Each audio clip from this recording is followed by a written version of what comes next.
At my grandmother's funeral, in front of the whole family, I stood up and read her real will out loud, the one my aunt had hidden so she could keep the house. Half the room gasped.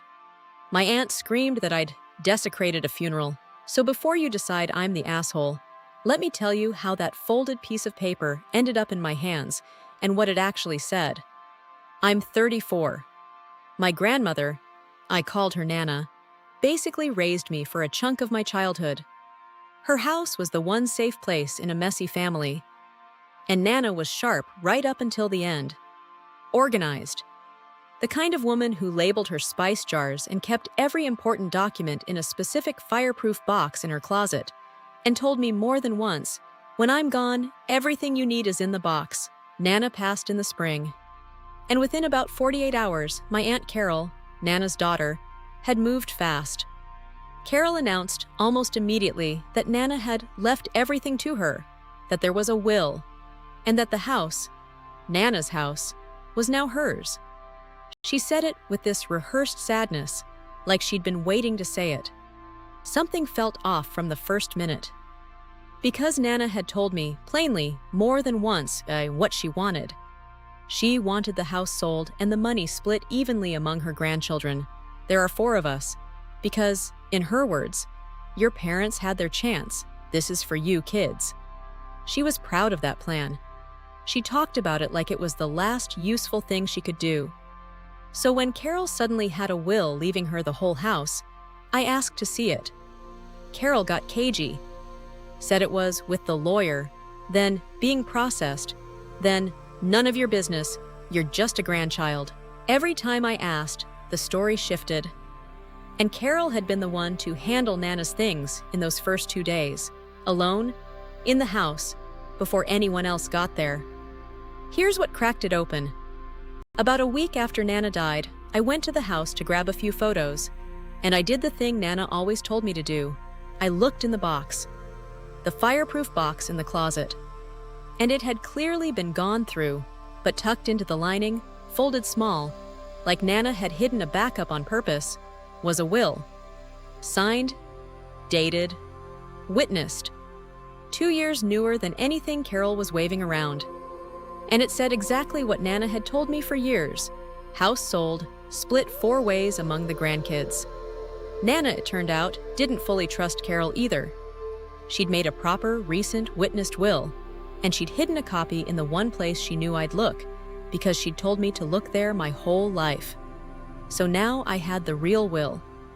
And I had an aunt telling the entire family a different story, sitting in a house that wasn't legally hers, daring anyone to question her. I could have taken it quietly to a lawyer. That's the clean answer. And part of me knows it. But the funeral was 2 days later, and Carol stood up during it to give this speech about carrying on Nana's legacy in her home, the home she was stealing, in front of the woman's casket. And something in me just stopped bending. So when there was an open moment, I stood up. I said I had something of Nana's that everyone deserved to hear. And I read her real will out loud. Signed, dated, witnessed, 2 years newer. House sold, split among all 4 grandchildren. Nana's actual voice, on paper, in the room. The reaction was chaos.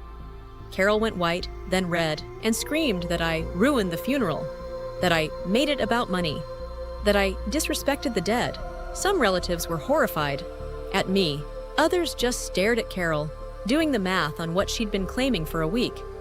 Now, I'll be fair, because I always try to be. It was a funeral. People came to grieve, not to watch a family detonate over a house, and I turned Nana's goodbye into a courtroom.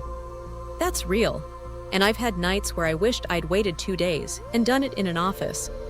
Nana deserved a peaceful send-off, and I didn't give her one. But here's where I land. Carol didn't just quietly inherit and hurt my feelings. She hid a dead woman's real wishes to take a house from 4 grandchildren, and then stood at that woman's funeral and lied about her legacy to our faces. I didn't make the funeral about money. Carol did that the second she used it as a stage for the theft. I just brought the truth Nana hid for exactly this reason. So let me read you the verdict. Top comment. NTA. Your grandmother hid a backup will where she told you to look because she knew Carol would do exactly this. You didn't ruin the funeral, you finished the job Nana started. A reply. Carol stood up and gave a speech about her legacy in her home at the casket. She picked the funeral as her stage first. All you did was RSVP.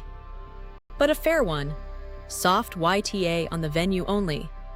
You were 100% right, and Carol's a thief. But reading it at the service, instead of a lawyer's office 2 days later, means everyone remembers the scene, not the crime.